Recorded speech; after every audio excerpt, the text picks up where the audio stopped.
നമസ്കാരം. പ്രകൃതിയുടെ വരദാനമായ മണ്ണിനെ ജീവനുറ്റതും ജൈവസമ്പുഷ്ടവുമാക്കുന്നവയാണ് സൂക്ഷ്മജീവികൾ. മണ്ണിലെ സൂക്ഷ്മജീവികളിൽ ബഹുഭൂരിപക്ഷവും ഉപദ്രവകാരികളല്ല, മറിച്ച് അവ കൃഷിയിടങ്ങളിലെ മിത്രങ്ങളാണ്.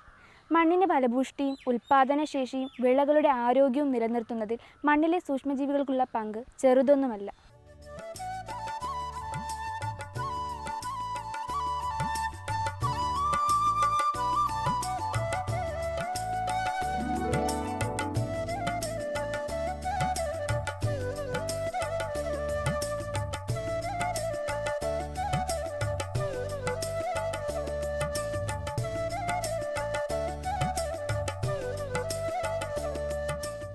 ജൈവവസ്തുക്കളിൽ അടങ്ങിയിരിക്കുന്ന പോഷകങ്ങളെ ലഭ്യമാക്കൽ, പോഷകങ്ങളെ സസ്യങ്ങൾക്ക് വലിച്ചെടുക്കാവുന്ന രൂപത്തിൽ പാകപ്പെടുത്തൽ ഇവയെല്ലാം ഇവയുടെ പ്രവർത്തന ഫലമാണ്.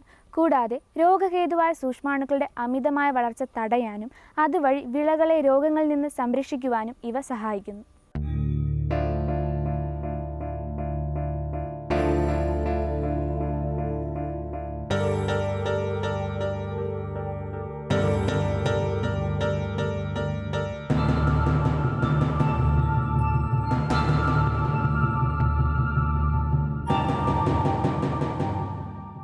അമിതവും തുടർച്ചയുമായുള്ള രാസവസ്തു പ്രയോഗം മണ്ണിലെ വിവിധ സൂക്ഷ്മാണുക്കൾ തമ്മിലുള്ള സന്തുലിതാവസ്ഥയെ തകിടം മറിക്കുകയും ഉപകാരികളായ സൂക്ഷ്മാണുക്കളുടെ പ്രവർത്തനത്തെ തടസ്സപ്പെടുത്തുകയും ചെയ്യുന്നു. ആയതിനാൽ വിളയോടൊപ്പം മണ്ണിനെയും സംരക്ഷിക്കേണ്ടത് അത്യന്താപേക്ഷിതമാണ്. ഇതിൻ്റെ പ്രാധാന്യം ഉൾക്കൊണ്ട് പല ജൈവിക മാർഗങ്ങളും കണ്ടെത്തി പ്രായോഗിക തലത്തിൽ എത്തിച്ചിട്ടുണ്ട്. ഇത്തരത്തിൽ തിരുവനന്തപുരം വെള്ളായണി കാർഷിക കോളേജിൽ വികസിപ്പിച്ചെടുത്ത ചില നൂതന സൂക്ഷ്മാണു ഉൽപ്പന്നങ്ങളെ നമുക്ക് പരിചയപ്പെടാം. കേരള കാർഷിക സർവകലാശാലയുടെ കീഴിലുള്ള വെള്ളായണി കാർഷിക കോളേജിലെ സെന്റർ ഫോർ മൈക്രോബിയൽ ടെക്നോളജിയിലെ ലബോറട്ടറിയിൽ RKVY പ്രോജക്റ്റിന്റെ ഭാഗമായി 10-ലധികം സൂക്ഷ്മാണു ഉൽപ്പന്നങ്ങളാണ് ഉത്പാദിപ്പിക്കുന്നത്.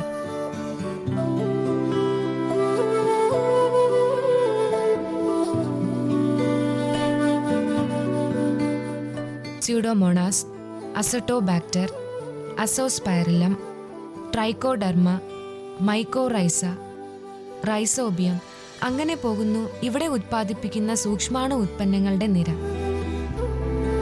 ഇവിടുത്തെ മൈക്രോബിയൽ ടെക്നോളജി സെന്ററിൽ വികസിപ്പിച്ചെടുത്ത പുതിയ ഒരു ജീവാണു ഉൽപ്പന്നമാണ് PGPR മിശ്രിതം അഥവാ പ്ലാന്റ് ഗ്രോത്ത് പ്രൊമോട്ടിംഗ് റൈസോബാക്ടീരിയം. സസ്യവളർച്ചയെ സഹായിക്കുന്നതും സസ്യരോഗങ്ങളെ നിയന്ത്രിക്കുന്നതുമായ ഒരു കൂട്ടം മിത്ര സൂക്ഷ്മാണുക്കളാണ് PGPR മിശ്രിതം 1 PGPR മിശ്രിതം 2. സസ്യങ്ങളുടെ വേരുകൾ ഉത്പാദിപ്പിക്കുന്ന സ്രവങ്ങൾ ഉപയോഗപ്പെടുത്തി ജീവിക്കുന്ന മിത്ര സൂക്ഷ്മാണുക്കളാണിവ. അനുയോജ്യമായ മാധ്യമ ലായനി ഉപയോഗിച്ചാണ് ഇവ ലബോറട്ടറികളിൽ ഉത്പാദിപ്പിക്കുന്നത്. കൾച്ചറുകൾ ടാൾക്കുമായി കൂട്ടിച്ചേർത്ത് പാക്കറ്റുകളിലായാണ് വിതരണത്തിനെത്തിക്കുന്നത്.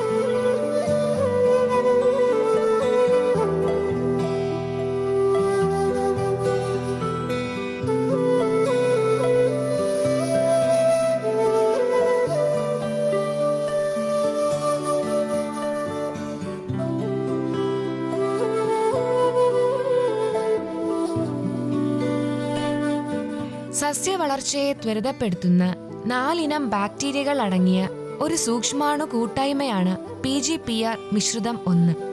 PGPR മിക്സ് 1 എന്ന ഉൽപ്പന്നം നൈട്രജൻ, ഫോസ്ഫറസ്, പൊട്ടാസ്യം ഈ 3 മൂലകങ്ങളും ഒരുമിച്ച് വിളകൾക്ക് ലഭ്യമാക്കാൻ സഹായിക്കുന്ന ഒരു മിത്ര സൂക്ഷ്മാണുക്കളുടെ ഒരു കൂട്ടായ്മയാണ്. ഇതിൻ്റെ ഉപയോഗത്തിലൂടെ ഏകദേശം 50% നൈട്രജൻ, ഫോസ്ഫറസ്, പൊട്ടാസ്യം മുതലായവ കെമിക്കൽ അല്ലെങ്കിൽ രാസ വളങ്ങൾ ഒഴിവാക്കിക്കൊണ്ട് ഉപയോഗപ്പെടുത്താവുന്നതാണ്. 2 കിലോ മിശ്രിതം 100 കിലോ കമ്പോസ്റ്റ് അല്ലെങ്കിൽ ഉണക്കിപ്പൊടിച്ച ചാണകവുമായി ചേർത്ത് വേണം മണ്ണിൽ പ്രയോഗിക്കാൻ.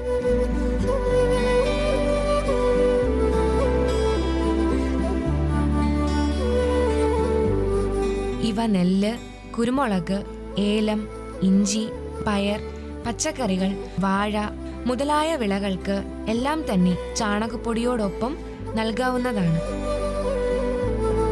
വിളകളുടെ രോഗനിയന്ത്രണത്തിനുള്ളതാണ് PGPR മിക്സ് 2.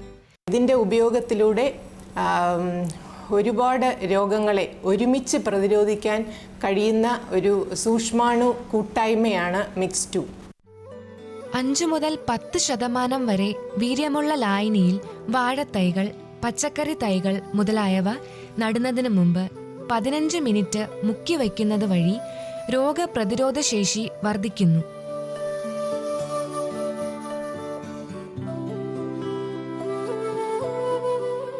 തൈകൾ മുക്കിവച്ച് ശേഷിക്കുന്ന മിശ്രിതം മണ്ണിൽ ഒഴിച്ചു നൽകാവുന്നതാണ്. വിത്ത് ഇടുന്നതിന് മുമ്പ് വിത്തിന്മേൽ വെള്ളം അല്ലെങ്കിൽ കഞ്ഞിവെള്ളം തളിച്ച് ഈർപ്പം വരുത്തണം. അതിനുശേഷം PGPR മിശ്രിതം ചേർത്ത് ഇളക്കണം. 15 മുതൽ 20 മിനിറ്റുകൾ കഴിയുമ്പോൾ വിത്ത് വിതയ്ക്കാവുന്നതാണ്. 2% വരെ വീര്യമുള്ള ലായനി, അതായത് 20 ഗ്രാം PGPR മിശ്രിതം 1 ലിറ്റർ വെള്ളത്തിൽ കലക്കി ചെടികളുടെ ഇലയിൽ തളിച്ചു കൊടുക്കുന്നത് വഴി രോഗങ്ങളെ തടയാം. മണ്ണ് കുതിർക്കാനും ഈ മിശ്രിതം 2% ഗാഢതയിൽ ഉപയോഗിക്കാം. കുരുമുളകിന്റെയും വെറ്റിലക്കൊടിയുടെയും ദ്രുതവാട്ടം, ഇഞ്ചിയുടെ മൂടുചീയൽ, പച്ചക്കറി വിളകളുടെ കുമിൾ രോഗങ്ങൾ, പച്ചക്കറികളിലെ ബാക്ടീരിയ മൂലമുണ്ടാകുന്ന വാടൽ രോഗം, വാഴയുടെ ഇലപ്പുള്ളി രോഗം, നെല്ലിന്റെ പോള രോഗം, ഇലപ്പുള്ളി, അഴുകൽ മുതലായവ ഫലപ്രദമായി നിയന്ത്രിക്കുവാൻ ഇവ സഹായിക്കുന്നു. PGPR മിക്സ് 1ഉം 2ഉം കാർഷിക കോളേജിലെ മൈക്രോബിയൽ ടെക്നോളജി സെന്ററിൽ നിന്നും 1 കിലോ 70 രൂപ എന്ന നിരക്കിൽ ലഭ്യമാണ്. സൂക്ഷ്മാണു ഉത്പന്നങ്ങൾ ഉപയോഗിക്കുമ്പോൾ മണ്ണിൽ അത്യാവശ്യം ഈർപ്പം ഉണ്ടായിരിക്കണം. ധാരാളം ജൈവവളവും നൽകണം. രാസകുമിൾ കീടനാശിനി പ്രയോഗിക്കുന്നെങ്കിൽ അതുവഴി 2 ആഴ്ച ഇടവേള വേണം. പാക്കറ്റിലെ കാലാവധിക്ക് മുമ്പ് ഉപയോഗിക്കാനും മറക്കരുത്. നടുന്ന സമയം മുതൽ മിത്ര സൂക്ഷ്മാണു ഉത്പന്നങ്ങൾ പ്രയോഗിച്ചു തുടങ്ങുകയാണ് ഉത്തമം. വെള്ളായണി കാർഷിക കോളേജിൽ തന്നെ വികസിപ്പിച്ചെടുത്ത മറ്റൊരു നൂതന ജീവാണു ഉത്പന്നമാണ് കമ്പോസ്റ്റിംഗ് ഇനോക്കുലം. കമ്പോസ്റ്റിംഗ് ഇനോക്കുലം അടുക്കള മാലിന്യങ്ങളെ വളരെ ഫലപ്രദമായി വളമാക്കി മാറ്റാൻ പറ്റുന്ന ഒരു സൂക്ഷ്മാണു കൂട്ടായ്മയാണ്. സാധാരണ ഒരു വീട്ടമ്മയ്ക്ക് അനായാസേന ചെയ്യാൻ പറ്റുന്ന ഒരു സംസ്കരണ പ്രക്രിയയാണ് ഞങ്ങൾ ഉരുത്തിരിച്ചെടുത്തിരിക്കുന്നത്. ഇത് സാധാരണ ചെടിച്ചട്ടികളിൽ നമ്മുടെ വീട്ടിലുണ്ടാകുന്ന അല്ലെങ്കിൽ അടുക്കളയിൽ ഉണ്ടാകുന്ന മാലിന്യങ്ങളും ആഹാര അവശിഷ്ടവും വളരെ ഫലപ്രദമായി വളമാക്കി മാറ്റാൻ പറ്റുന്ന ഒരു ഉൽപ്പന്നമാണ് കമ്പോസ്റ്റിംഗ് ഇനോക്കുലം. 40 ദിവസം കൊണ്ട് ചെടിച്ചട്ടിയിൽ ഇത് നമുക്ക് സംസ്കരിച്ച് വളമാക്കി എടുക്കാൻ പറ്റും. ഇതിന് വലിപ്പമുള്ള ഒരു ചെടിച്ചട്ടിയാണ് വേണ്ടത്. അതിലെ സുഷിരങ്ങൾ സിമന്റ് ഉപയോഗിച്ച് അടയ്ക്കുക. അതിനുശേഷം 1 ഇഞ്ച് കനത്തിൽ ചകിരി അല്ലെങ്കിൽ ചകിരിച്ചോറ് വിരിക്കുക. ഇതിലേക്ക് അന്നന്നുള്ള പച്ചക്കറി അവശിഷ്ടങ്ങളും ആഹാര അവശിഷ്ടങ്ങളും ഇടുക. ഇതിനു മുകളിലായി കമ്പോസ്റ്റിംഗ് ഇനോക്കുലം വിതറുക. 1 കിലോ അവശിഷ്ടത്തിന് 5 മുതൽ 10 ഗ്രാം വരെ കമ്പോസ്റ്റിംഗ് ഇനോക്കുലം ഉപയോഗിക്കാവുന്നതാണ്.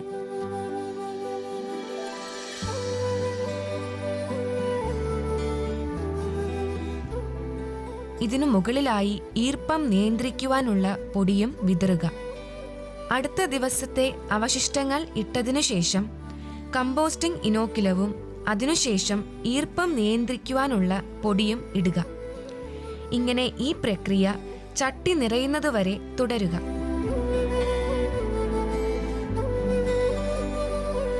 നിരപ്പുള്ള ഒരു ടൈലോ തടി കഷണമോ ഉപയോഗിച്ച് ചട്ടി എപ്പോഴും അടച്ചു വയ്ക്കുക. ഇത് 40 മുതൽ 45 ദിവസം കൊണ്ട് കമ്പോസ്റ്റ് ആയി കിട്ടും. ഒരു ഇടത്തരം കുടുംബത്തിന് 4 മുതൽ 5 ചട്ടി ഉപയോഗിച്ച് വളരെ ഫലപ്രദമായി ജൈവമാലിന്യങ്ങൾ സംസ്കരിക്കാവുന്നതാണ്.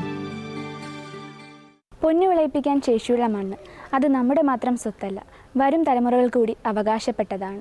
വിഷവസ്തുക്കളുടെ ഉപയോഗം പരമാവധി കുറച്ച് പരിസ്ഥിതി മലിനമാക്കാത്ത വിധം കൃഷി ചെയ്യേണ്ടതിൻ്റെ അനിവാര്യത ഓരോരുത്തർക്കും മനസ്സിലാകട്ടെ എന്ന് നമുക്ക് പ്രത്യാശിക്കാം.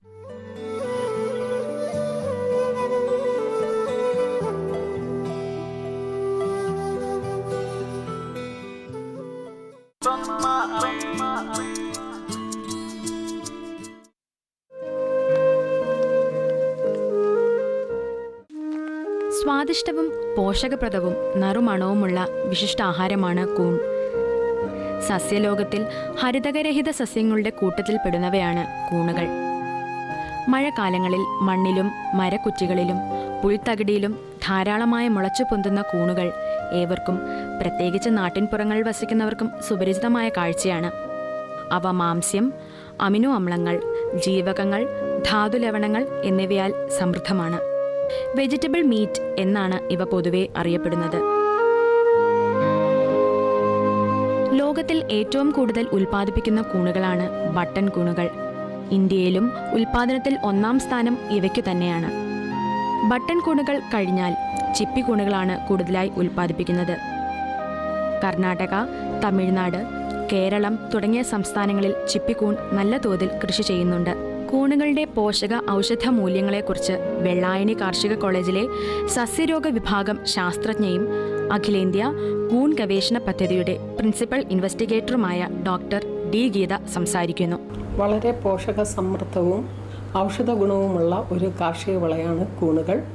കേരളത്തിലെ കാലാവസ്ഥയ്ക്ക് അനുയോജ്യമായ കൂണുകളാണ് ചിപ്പിക്കൂണുകളും പാൽക്കൂണുകളും. നല്ല ചിട്ടയോടുകൂടെ കൃഷി ചെയ്യാമെങ്കിൽ വീട്ടമ്മമാർക്ക് ഇതൊരു ഹോബിയായും അതുപോലെ തന്നെ ഒരു വരുമാന മാർഗമായും കൂൺ കൃഷി കൊണ്ടുപോകാം. കേരളത്തിലെ കാലാവസ്ഥ കൂൺ കൃഷിക്ക് വളരെ യോജിച്ചതാണ്.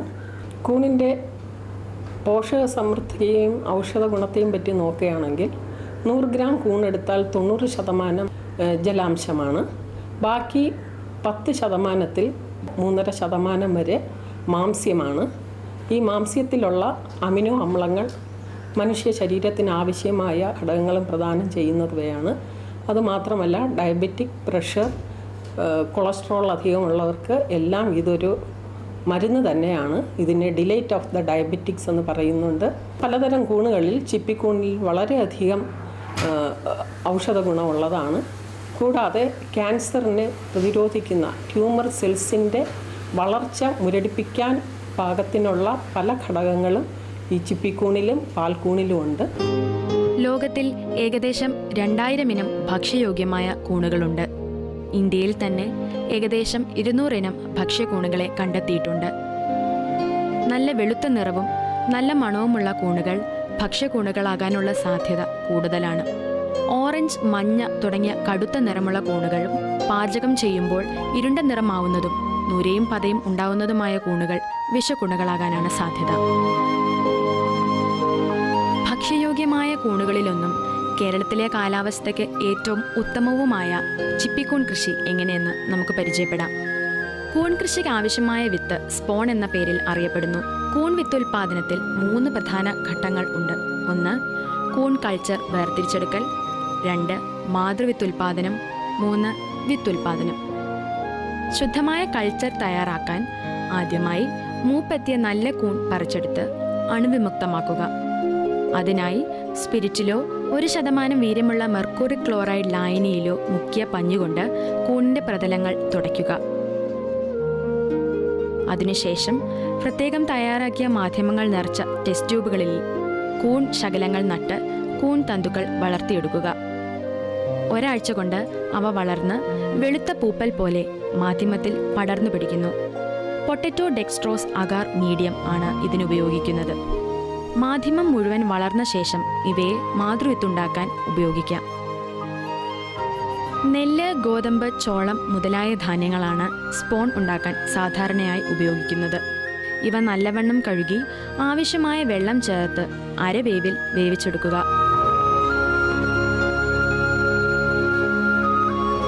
അധികമുള്ള വെള്ളം വാർത്തു കളഞ്ഞതിന് ശേഷം 1 കിലോഗ്രാം ധാന്യത്തിന് 20 മുതൽ 40 ഗ്രാം എന്ന തോതിൽ കാൽഷ്യം കാർബണേറ്റ് ചേർത്ത് നല്ലതുപോലെ ഇളക്കി യോജിപ്പിക്കുക.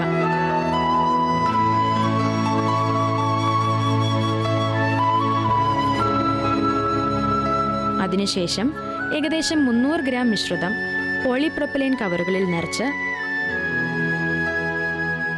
സ്റ്റേപ്പിൾ ചെയ്തെടുത്ത് ഓട്ടോക്ലേവിൽ വെച്ച് 2 മണിക്കൂർ അണുനശീകരണം ചെയ്തെടുക്കുക.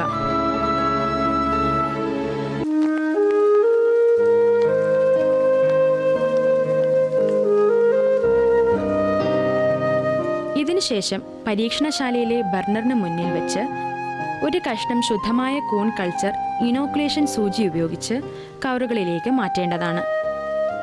ഈ പ്രക്രിയയെ ഇനോക്കുലേഷൻ എന്നാണ് പറയുക. വളരെ വൃത്തിയുള്ളതും അണുവിമുക്തവുമായ സ്ഥലത്താണ് ഇത് ചെയ്യേണ്ടത്. ലാമിനാർ എയർഫ്ലോ ഇതിനായി ഉപയോഗിച്ചു വരുന്നു. ഒരു ടെസ്റ്റ് ട്യൂബ് കൾച്ചർ ഉപയോഗിച്ച് 4 മാതൃ സ്പോൺ തയ്യാറാക്കാം. മാതൃവിത്ത് തയ്യാറാക്കാൻ 25 മുതൽ 30 ദിവസം വരെ എടുക്കും.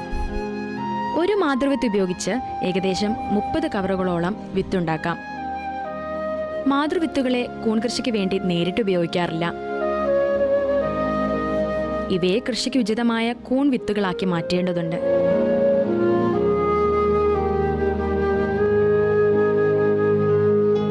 ഇതിനായി മാതൃവിത്തുകൾ ഉണ്ടാക്കിയതുപോലെ തന്നെ ധാന്യങ്ങൾ കൊണ്ടുള്ള വിത്തുമാധ്യമം ഉണ്ടാക്കിയെടുക്കണം. ഇതിനെ തുടർന്ന് മാതൃവിത്തിൽ നിന്നും ഉദ്ദേശം 8 മുതൽ 10 ഗ്രാം മണികൾ വിത്തുമാധ്യമ കവർ തുറന്ന് അതിലിട്ട് അടയ്ക്കുക. ഈ പ്രക്രിയകളും പരീക്ഷണശാലയിൽ ബർണറിന് മുന്നിൽ വെച്ച് വേണം ചെയ്യാൻ. ശേഷം കവറുകൾ നല്ലവണ്ണം കുലുക്കി മാതൃവിത്തുമായി യോജിപ്പിച്ച ശേഷം വൃത്തിയുള്ള അലമാരിയിലോ റാക്കിലോ വെക്കുക.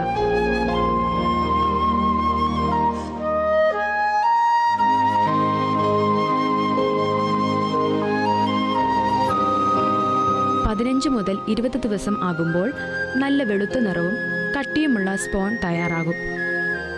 ഇവയുപയോഗിച്ചാണ് കൂൺ കൃഷി ചെയ്യുന്നത്. വിവിധ കാർഷിക അവശിഷ്ടങ്ങൾ കൂൺ കൃഷിക്ക് മാധ്യമമായി ഉപയോഗിക്കാമെങ്കിലും ഏറ്റവും നല്ല മാധ്യമങ്ങളാണ് വൈക്കോൽ, റബ്ബർ മരപ്പൊടി, വാഴപ്പോള എന്നിവ.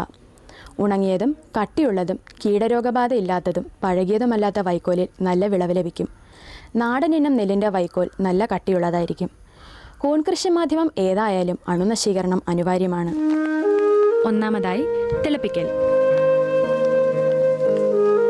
6 മുതൽ 8 മണിക്കൂർ വരെ വൈക്കോൽ വൃത്തിയുള്ള വെള്ളത്തിൽ മുക്കിവെച്ച ശേഷം കഴുകിയെടുത്ത് വെള്ളം ഒഴിച്ച് തിളപ്പിക്കുക. 45 മിനിറ്റ് തിളപ്പിച്ചാൽ മാത്രമേ വൈക്കോൽ അണുവിമുക്തമാകുകയുള്ളൂ. ശേഷം വെള്ളം വാർത്തു കളഞ്ഞ് ശുദ്ധമായ സ്ഥലത്ത് നിരത്തിയിട്ട് തണുത്ത ശേഷം കൃഷിക്ക് ഉപയോഗിക്കാം. ഇടയ്ക്കിടെ ഇളക്കിയിട്ട് 50% ഈർപ്പമാകും വരെ ഉണക്കിയെടുക്കണം. വൈക്കോൽ കയ്യിലെടുത്ത് പിഴിഞ്ഞു നോക്കുമ്പോൾ വെള്ളം ഇറ്റിറ്റ് വീഴരുത്, എന്നാൽ നനവുണ്ടാവുകയും വേണം. ഇനി കൃഷി രീതിയിലേക്ക് കടക്കാം. കൈകൾ ഡെറ്റോൾ ഉപയോഗിച്ച് തുടച്ച ശേഷം കൂൺ വിത്ത് പൊട്ടിച്ച് അണുവിമുക്തമാക്കിയ പ്ലാസ്റ്റിക് ട്രേയിലിടുക. അണുനശീകരണം ചെയ്ത് പാകത്തിന് ഉണക്കിയ വൈക്കോൽ ചുമ്മാടുകൾ പോലെ ചുരുളുകളായി ഏകദേശം 7 സെന്റിമീറ്റർ ഘനത്തിൽ ഉള്ള അട്ടിയായി 60 സെന്റിമീറ്റർ നീളവും 30 സെന്റിമീറ്റർ വീതിയുമുള്ള പോളിത്തീൻ കവറിൽ അമർത്തി നിറയ്ക്കുക.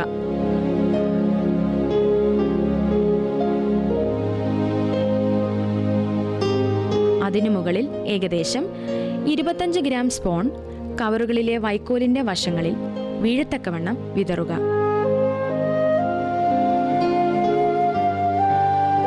ഇങ്ങനെ ഒന്നിടവിട്ട് വൈക്കോലും കൂൺ വിത്തുകളും ചേർത്ത് 4 മുതൽ 5 അടുക്കുകൾ ഉണ്ടാക്കി ബെഡുകൾ തയ്യാറാക്കുക.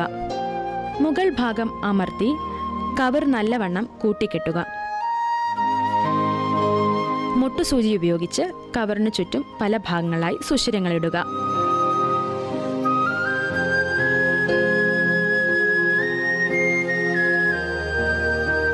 ഇപ്രകാരം തയ്യാറാക്കിയ ബെഡുകൾ തണുപ്പുള്ളതും വൃത്തിയുള്ളതുമായ ഇരുട്ടുമുറിയിൽ 15 മുതൽ 20 ദിവസം വരെ സൂക്ഷിക്കണം. ഏകദേശം 20 ദിവസം കഴിയുമ്പോൾ വൈക്കോലിനു ചുറ്റും മൈസീലിയത്തിന്റെ വെളുത്ത ആവരണം കാണാൻ കഴിയും.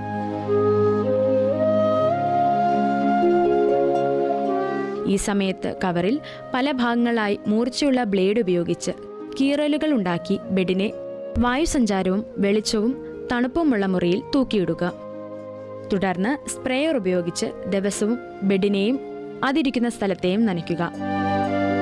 4 മുതൽ 5 ദിവസത്തിനകം ചെറിയ കൂൺ മുകുളങ്ങൾ കിറലുകളിലൂടെ പുറത്തു വരുന്നത് കാണാം. 3 ദിവസങ്ങൾ കഴിയുമ്പോൾ വിളവെടുപ്പ് പാകമാകും. ആദ്യത്തെ വിളവെടുപ്പ് കഴിഞ്ഞാൽ ബെഡ് ദിവസേന നനയ്ക്കണം. 10 ദിവസത്തിനുള്ളിൽ രണ്ടാമത്തെയും അടുത്ത 10 ദിവസത്തിനുള്ളിൽ മൂന്നാമത്തെയും വിളവെടുപ്പ് നടത്താം. ഒരു ബെഡിൽ നിന്നും ശരാശരി 500 ഗ്രാം കൂൺ ലഭിക്കുന്നതാണ്. വിളവെടുപ്പ് കഴിഞ്ഞ ബെഡ് കമ്പോസ്റ്റ് കുഴിയിൽ നിക്ഷേപിച്ച് കമ്പോസ്റ്റ് ഉണ്ടാക്കാവുന്നതാണ്. കീടരോഗബാധയില്ലാത്ത ബെഡുകളെ കാലിത്തീറ്റയായി ഉപയോഗിക്കാം. കൂണുകളും കീടരോഗ വിമുക്തരല്ല. നിരവധി ഈച്ചകളും വിരകളും തുടങ്ങി 20ഓളം പ്രാണികൾ കൂണുകളെ ആക്രമിക്കുന്നുണ്ട്.